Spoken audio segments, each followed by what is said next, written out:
My name is Alex Fry and I'm a sociologist with research and teaching interests in the social implications of AI. And in this video, I'm going to be exploring the technological developments that are here, but also those that are just around the corner. And I'll be doing that whilst in dialogue with Christian ethics. Now, AI has become a hot topic in society, especially in different parts of the media. And that's partly because it raises lots of ethical questions, especially because the rate at which new technology is being developed seems to be well ahead of any possibility of regulating or even fully understanding the social change that this technology brings about. And often in public discourse, there is a spectrum of response to AI ranging from artificial intelligence as salvation all the way through to a more apocalyptic or post-apocalyptic view of this technology. Now, the reality is actually more nuanced and therefore more interesting than that. And so today I'll just be unpacking what AI is, in essence, looking at how machine learning works, as well as providing some examples of the detrimental applications of AI. I'll also outline some caveats to what we explore before looking at the AI ethics discourse. And then once we've done that, we'll be looking at some of the theological implications of this technology. So, what is AI?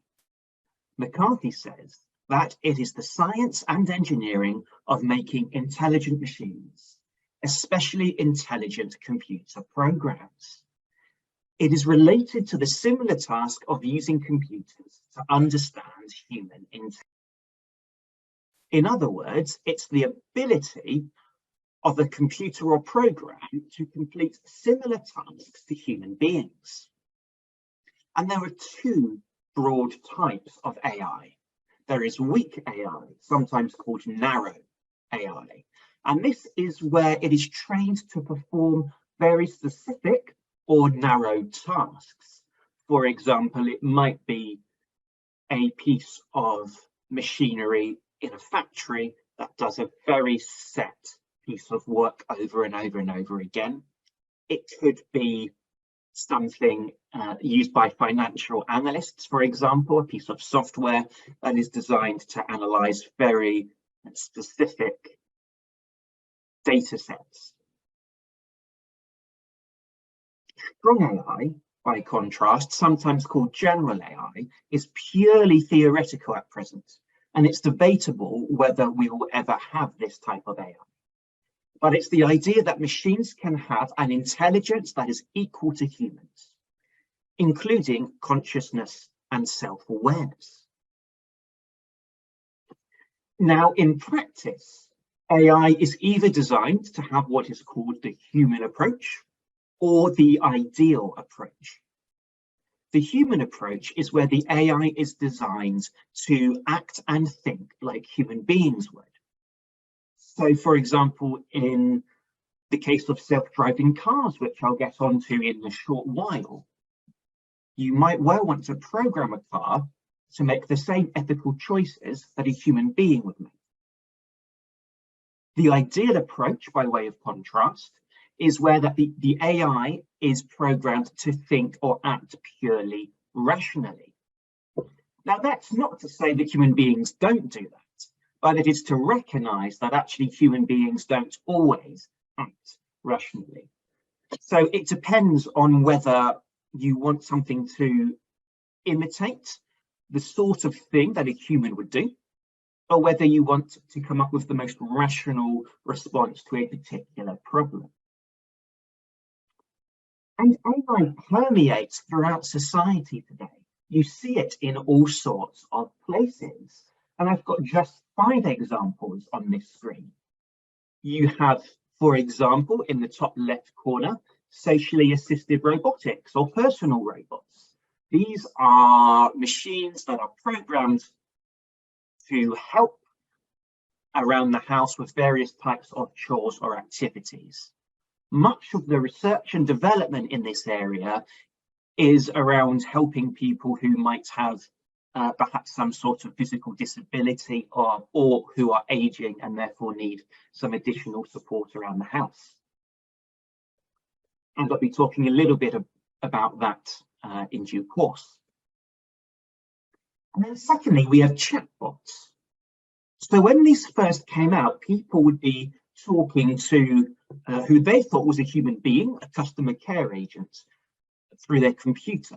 Increasingly, people are recognizing that actually what they are speaking to is an algorithm. Okay, it is a program that is designed to respond in what is hopefully the most helpful way based on whatever it is that you have typed into this piece of software. So for example, if you're on a website and you're not sure where your order is, for example, you can use, in theory, a chatbot to try and find out or to try and track where your product is.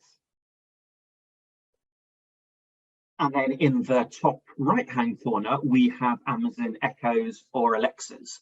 These are incredibly common across the country and indeed across the world now. And we use them for all sorts of things. We might use them to play music, to switch on our lights. We might ask a general knowledge question. And they're very much a mainstay of the home. And then in the bottom left, we have self-driving cars. This is something that is very much just around the corner. We certainly have the technology for it now in more rudimentary forms, but it won't surprise me if we start seeing this in our society significantly more within our lifetime, certainly. And then in the bottom right-hand corner, again, this is a significant area of research and development using AI for healthcare purposes. AI, in theory, can detect certain illnesses or conditions much quicker and with greater accuracy than can a human being. And this is just a taster of all the different applications for AI that we see emerging today and that are certainly going to snowball in the coming years.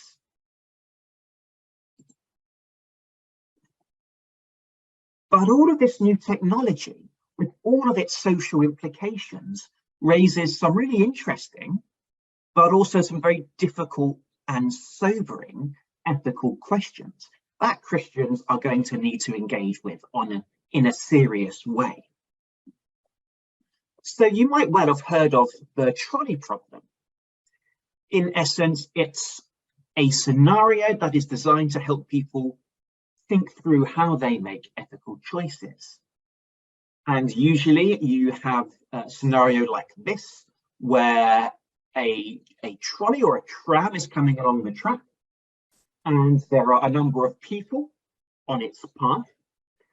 However, if you were to switch the track to divert it onto a different line, you would save those multiple people, but instead you would only hit or still hit an individual.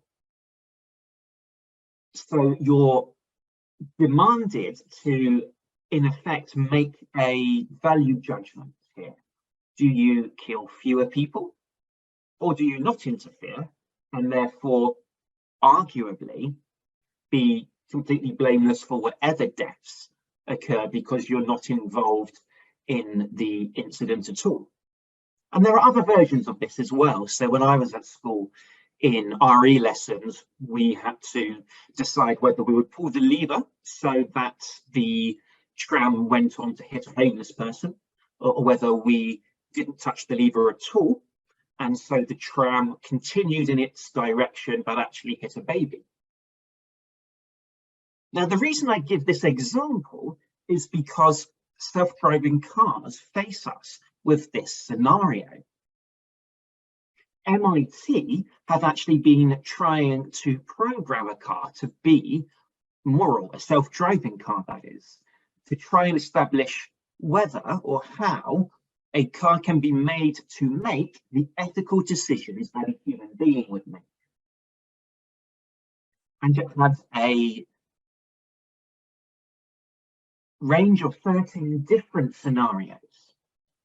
And in each scenario, the participant needs to decide whether the car is going to continue in its course of action, to hit one group of people, or to swerve, thereby hitting another group of people, or perhaps a barrier. And if the car was to hit the barrier, the implications were that the driver and the passengers in the car would die. And so if you take the humans out of the equation when it comes to driving, and you have a scenario when a car needs to decide whether it is going to hit one group of people and cause harm to one group or to another, or indeed whether it's going to do something that would cause more harm to the driver, well, that's a very difficult situation to try and program a car to do. What sorts of ethical choices do we make? What should we make? And then, of course, you've got the problem of what happens if a car is programmed in one part of the world and is exported to a different part of the world with different ethical values. Or indeed, if you take a car abroad.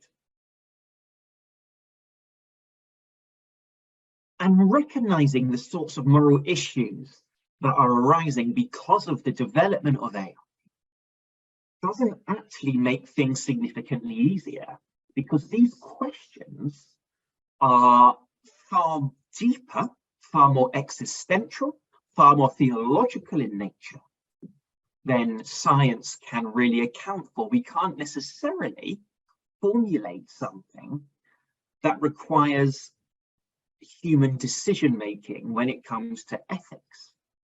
And this is a big issue when it comes to ethics and artificial intelligence. And there are all sorts of ethical issues that come up. The question of responsibility.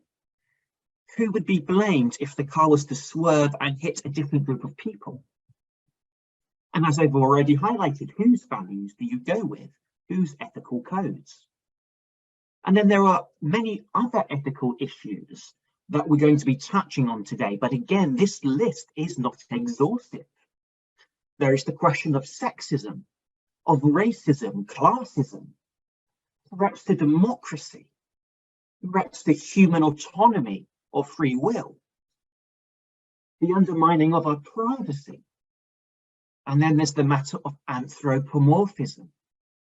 All of these things are not just future challenges that we have to grapple with, they're already here. So this raises the question of how AI works. And to understand this, we need to understand something called machine learning. In essence, machine learning is when data is used to train an algorithm to perform the tasks of humans. And an algorithm, in essence, is the thing that instructs the computer or the program to do something and to do it in a particular way. Now, there are three broad types of machine learning, and each of them have different social and therefore ethical implications. The first is called supervised learning. This is where you train an algorithm on labeled data. For example, if you wanted the AI to be able to identify the difference between pictures of cats and dogs, you would then get a load of pictures of cats and dogs and you would label them accordingly. You would then feed them into the algorithm so that it starts to recognize what a dog looks like, what a cat looks like.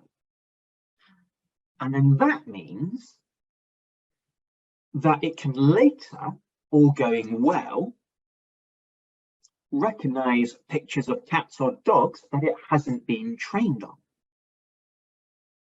Now, a really useful application of machine learning is in medical diagnosis.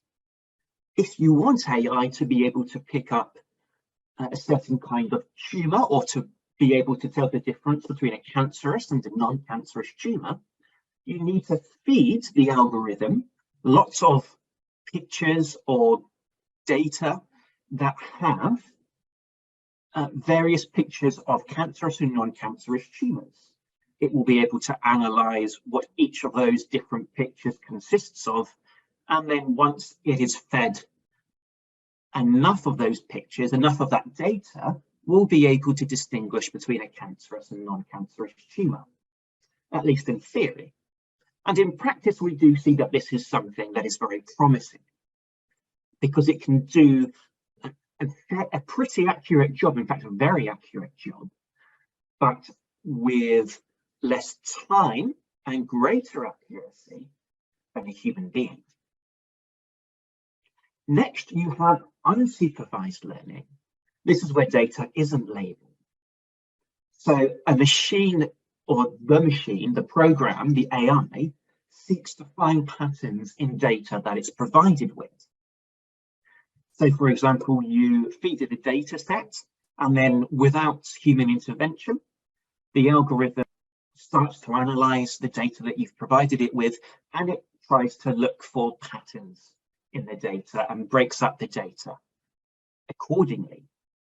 Now, this might be very useful for something like plagiarism detection, for example. You could feed an essay into the system that a student has produced, and then you could, or the machine could, then compare it to whatever data is available, whether it's scanning the web or whether it's a pre-existing database. And it can look for the overlap that that essay has with what is already out there. Through doing so, it can give an indication of whether or not the student has plagiarized anything. And then finally, there is reinforcement learning. This is where an algorithm learns through positive and negative feedback. And this is something that is commonly used in robotics.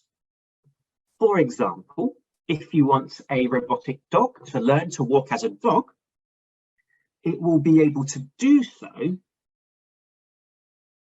through trial and error, essentially by figuring out what is a helpful way to walk and what is perhaps a way of walking that creates instability of balance, or that leads the robotic dog to be slower, that sort of thing.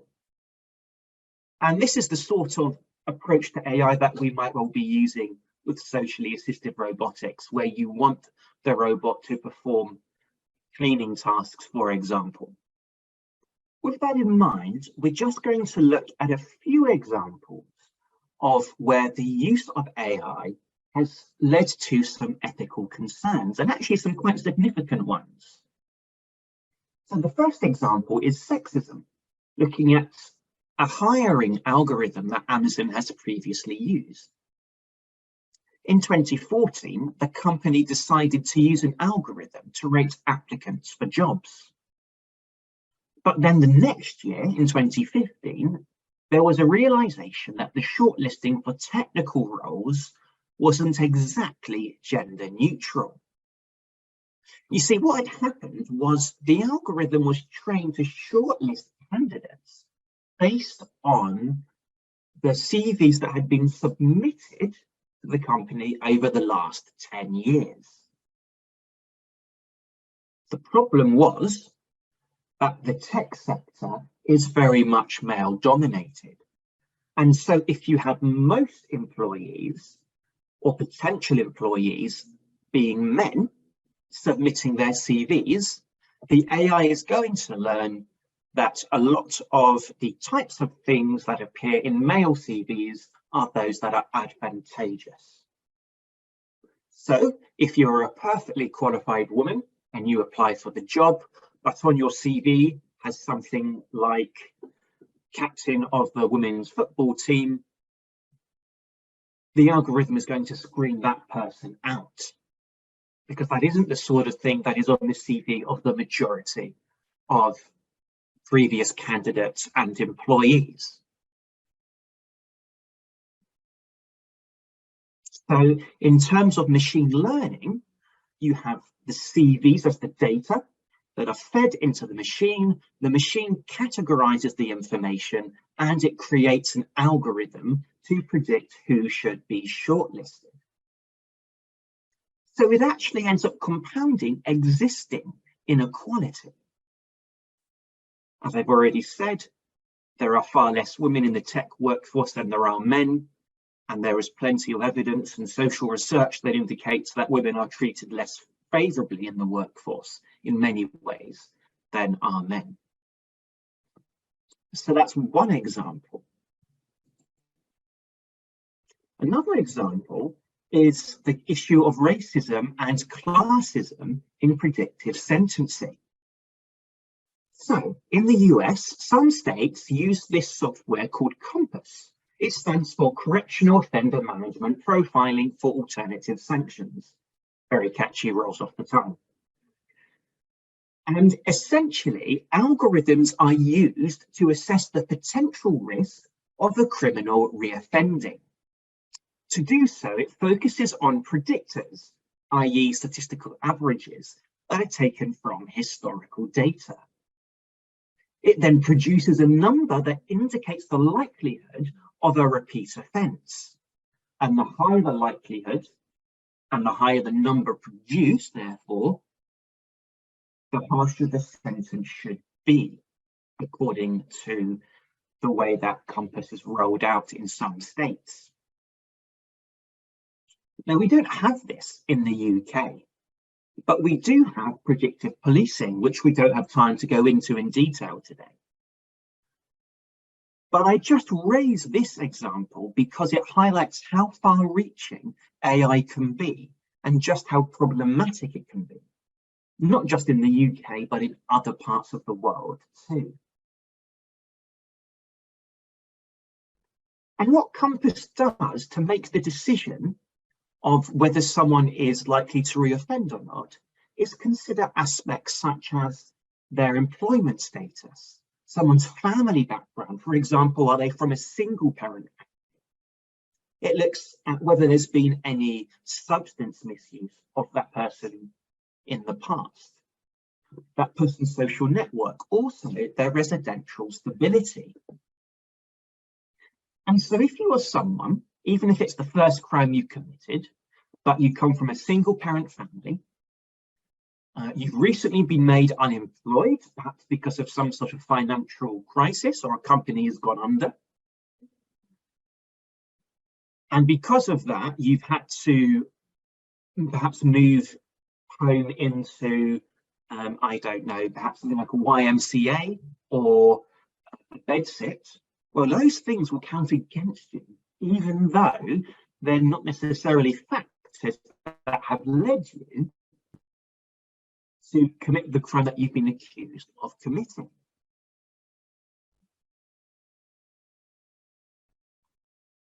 And the reason that this compounds racism and classism is because a lot of the criteria that are used to determine reoffending affects people who are Black and who are from working class backgrounds, far more so than those who are white and middle class, for example. And so, Black people are twice as likely with COMPAS to be labelled at higher risk than white people at reoffending. And that number, it just applies to those who don't actually go on to reoffend. Okay, so in other words, if you take all those people who have not actually reoffended since their first offence, a Black person is twice as likely to be labelled as higher risk than a white person. And this highlights something called you can't interrogate an algorithm in the same way, which might feel far less satisfactory, particularly if you are on the receiving end of this sort of algorithm. A response to that might well be, well, in essence, judges are also black boxes.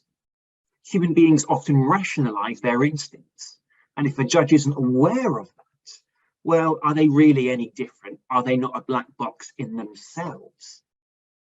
After all, they might well give you a rationale for their choice of judgment or sentence, but that doesn't actually mean that their decision was purely based on that. It could have been based on more instinctive or subconscious reasons, such as bias.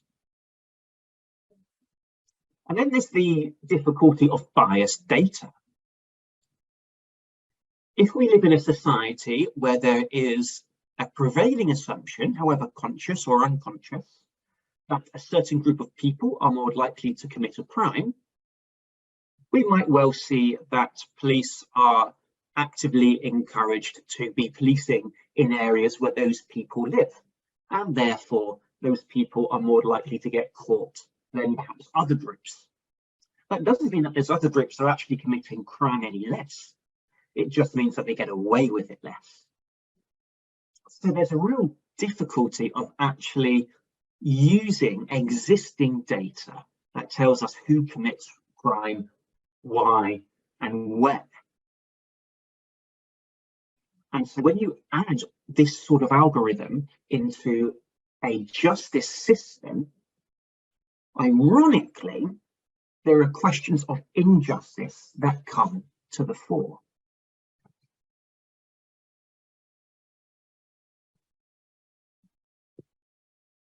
Now, the next example that we're going to look at is that of privacy, autonomy, and democracy, thinking specifically about Facebook and Cambridge Analytica. You might well have heard of this. It was in the news a few years ago. But essentially, Cambridge Analytica was able to harvest personal data from 87 million Facebook users without their consent or knowledge. And that data was used to then psychologically profile Facebook users. And in 2016, this was done to help support the election campaigns of Ted Cruz and Donald Trump for the Republican Party. Basically, Cambridge Analytica would use people's Facebook data to predict whether people were more likely to vote Republican, Democrat, or be swing voters. That then led to a more targeted form of advertising. So those who were very likely to vote Democrat simply weren't targeted with adverts. Those who were more likely to vote Republican were targeted with adverts that are more likely to steer them towards a particular candidate. And those who are swing voters were presented with a different ad that then would enhance their likelihood, at least in theory, of voting Republican, and particularly for either Cruz or Trump. Now, there were accusations that Cambridge Analytica was involved in the Brexit referendum, although the official investigation said that there were no significant breaches there. But this raises all sorts of questions. How private is our personal data? And how does this impinge on our ability to choose, to make decisions? And that partly depends where we get our information from. Might it be that we simply end up seeing things that only reinforce our existing assumptions, denying us of opportunities to see things that would make us think differently or challenge the way we view the world and give us a fuller picture of the society that we live in? And does this in any way undermine our democratic system? There is the question of transparency. Can we regulate companies, private companies, doing this sort of work? What role do private companies have in political elections? Can we know the vested interest of company leaders? Does it really matter? Is this any different to a PR campaign? And we already have private PR companies, of course, contributing to political campaigns. But what those companies haven't done is invade our privacy and manipulate us psychologically in such an intense way and in such an invasive way. So what does this mean for democratic countries like the UK moving forward? With that in mind, let's look at how different people have responded to these technological developments and the social consequences. Stephen Hawking took a particularly pessimistic view. He said that the development of full artificial intelligence could spell the end of the human race. He later said that in the future, AI could develop a will of its own, a will that is in conflict with ours. The rise of powerful AI will be either the best or the worst thing ever to happen to humanity. We do not yet know which. So going back to that spectrum I mentioned at the start of AI as salvation and AI as apocalyptic, Stephen Hawking says, well, it's going to be at one end of the spectrum or the other. His view here is more sharp, more stark than my own personal view.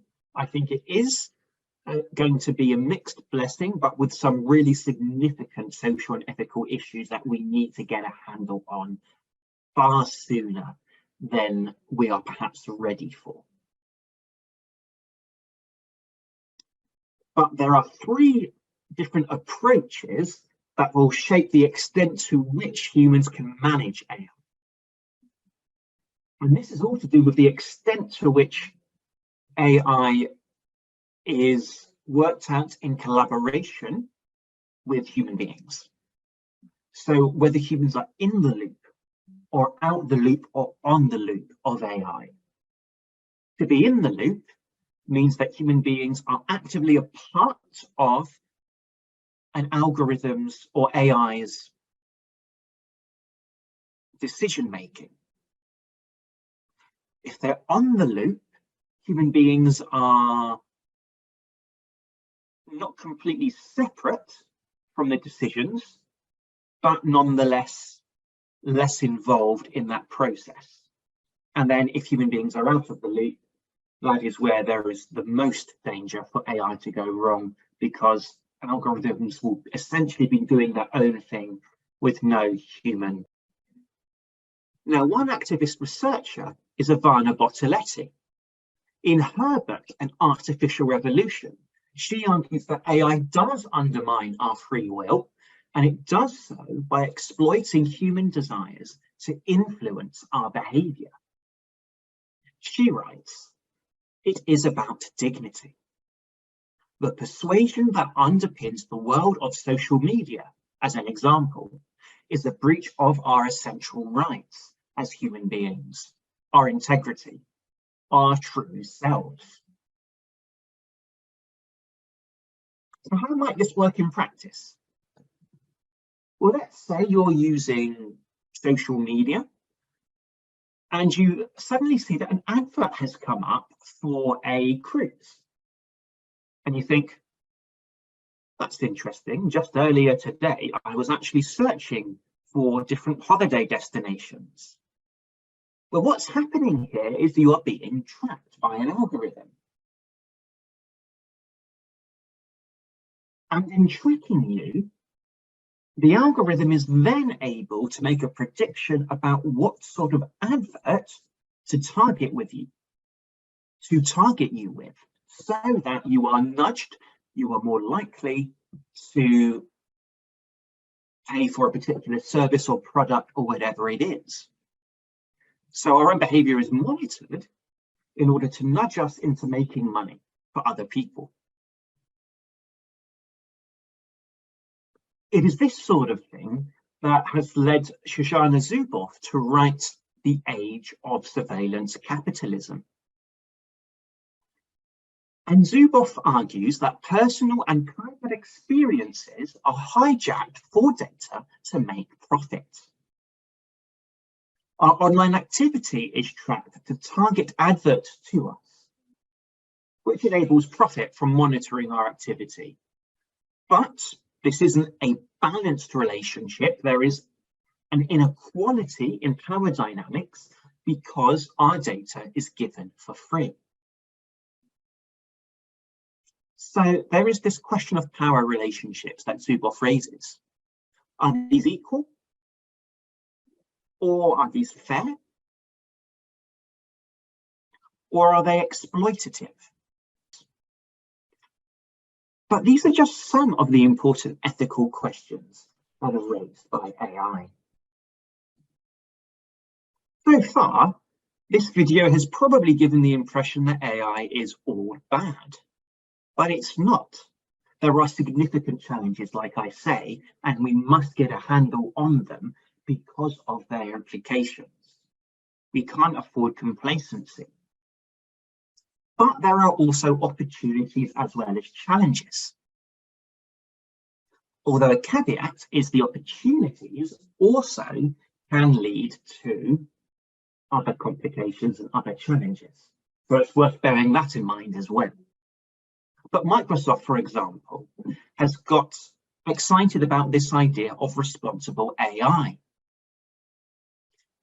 And it's got employees who are working on how AI could be made fair, reliable and safe, how there can be privacy and security for those who use it, and there can be inclusiveness, transparency and accountability.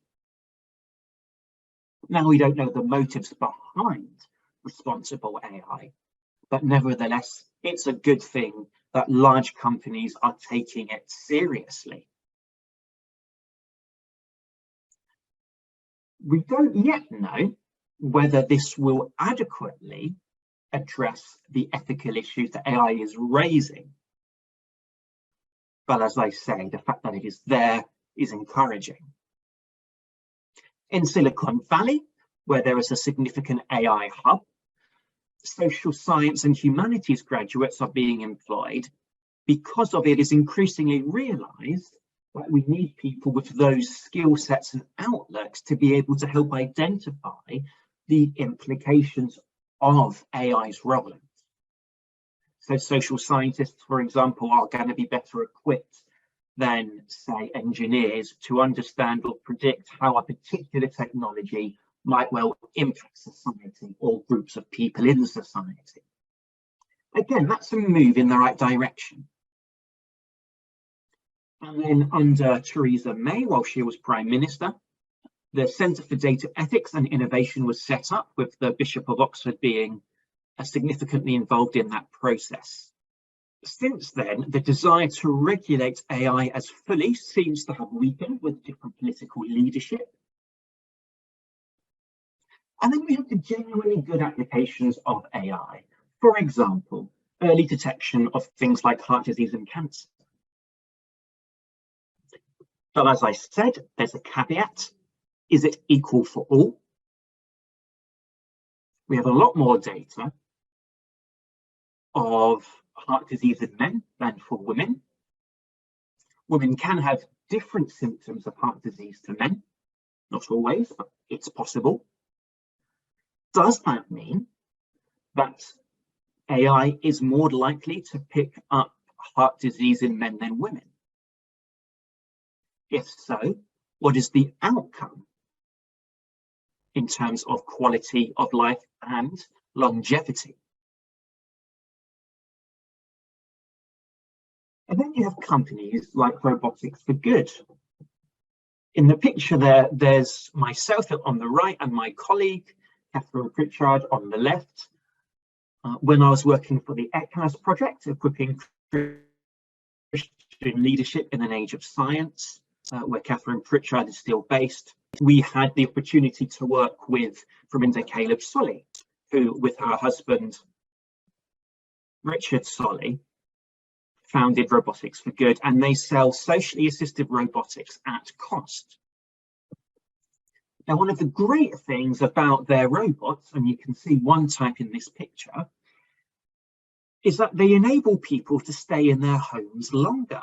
which is especially useful for the elderly, because people, carers, family members, and so on, can log into their computer from anywhere and drive the robot around their relative's house in order to check in with them, to make sure they're doing fine, to keep them in contact with the outside world. So in many respects, this is a really positive move. But it's not necessarily without its limitations. Although this is designed for human dignity, giving the elderly, for example, far more independence and autonomy, keeping them in familiar surroundings of their home. I was talking with a social work colleague of mine recently who said, for some people with Alzheimer's, for example, this might be a particularly daunting piece of technology. And so in responding to some challenges and providing answers to them, we frequently find new challenges being produced. Now, the other side of that is the pragmatic side, where we have a deficit of health and social care workers that is in the 6 figures. And of course, you might have family members who live in a completely different part of the country to their elderly relative. But what are you going to do? Are you going to put them in a care home? Well, that costs money. Not everyone has those sorts of funds. You can't get enough health and social care workers to come and visit often enough or for long enough. And if you live 200 miles away and you have working responsibilities or caring responsibilities for, say, children, that's not particularly helpful either. And so actually assistive robotics like this are a really useful way of responding to those challenges. But it means that there's so many things to weigh up when making these decisions. And so it's worth reflecting theologically on all of this. Theology has a lot to offer to the public conversation, including beyond the parameters of the church. And the Church of England's 5 marks of mission are particularly useful here, especially the final 3, responding to human need by loving service, changing society's unjust structures, and safeguarding the integrity of creation. And these final 3 marks of mission will be particularly useful for helping us evaluate the extent to which AI is ethical or being rolled out or applied in ethical ways. And one approach to engaging with wider society is to adopt Biggar's idea of being authentically rather than distinctively Christian. And this is an approach that Faith and Public Life, which used to be called Mission and Public Affairs, have utilised. They seek shared concerns with wider society. They dialogue and partner with them, which is quite a pragmatic approach, finding where there is common ground in order to help challenge society's unjust structures, respond to human need in loving service, and safeguard the integrity of creation. Now, we normally think of that in environmental terms, but actually human beings, as created by God, are also part of creation. And there are threats to human dignity or integrity, as we've already seen from AI. And Catherine Pritchard goes into this in more detail in her doctoral research on the topic. And then a bit more recently, I've done some research that notes how this approach has been shaped by the historical role that the Church of England has as the established church and the professional histories of the church policy staff, particularly those who worked in other institutions before being ordained. And there's also a consciousness of the theological inheritance of the Church of England as well, going back to William Temple, the Archbishop of Canterbury in the 1940s. And one of the things that I've noticed is that there is language missing from the discourse of AI ethics, particularly around human dignity. Now, occasionally it is mentioned, but not very often. and it is never fully unpacked. Why does the social impact of AI matter? Why does it matter to us as human beings?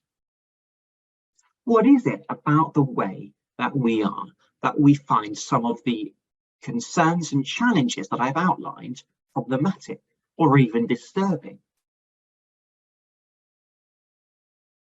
Perhaps theology has something to offer here. Perhaps it's worth reflecting on what it means to be made in the image of God. And clergy, such as deacons and priests in the Church of England, as public representatives of God's church, will be faced with these sorts of issues, whether it's directly or indirectly through the people that they have pastoral support for. And so it's worth looking at what it is to be a deacon and a priest in the Church of England. Now, at the ordination of a deacon, the bishop will say, deacons are called to proclaim the gospel in word and deed as agents of God's purposes of love. They are to serve the community in which they are set, bringing to the church the needs and hopes of all the people. They are to work with their fellow members in searching out the poor and weak, the sick and lonely, and those who are oppressed and powerless, reaching into the forgotten corners of the world, that the love of God may be made visible. They bring the needs of the world before the church in intercession.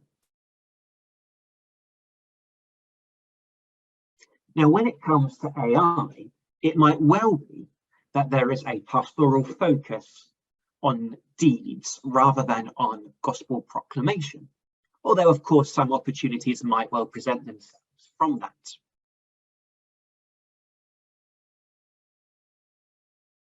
But it's worth thinking about, what does it mean to be poor, weak, oppressed or powerless in the context of AI? What specifically might deacons be needing to respond to? But it might also be useful to start thinking about the agentlessness of some of this language, or that is implied by some of this language. Might there be slightly different language that can be used in dialogue with the world beyond the church?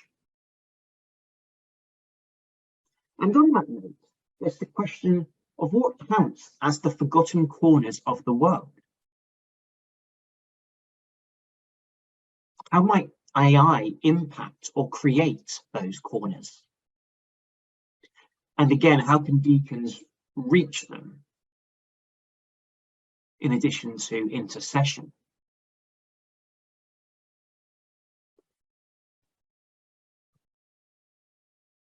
And then when it comes to priesting, at the ordination service, a bishop will say, priests are called to watch for the signs of God's new creation.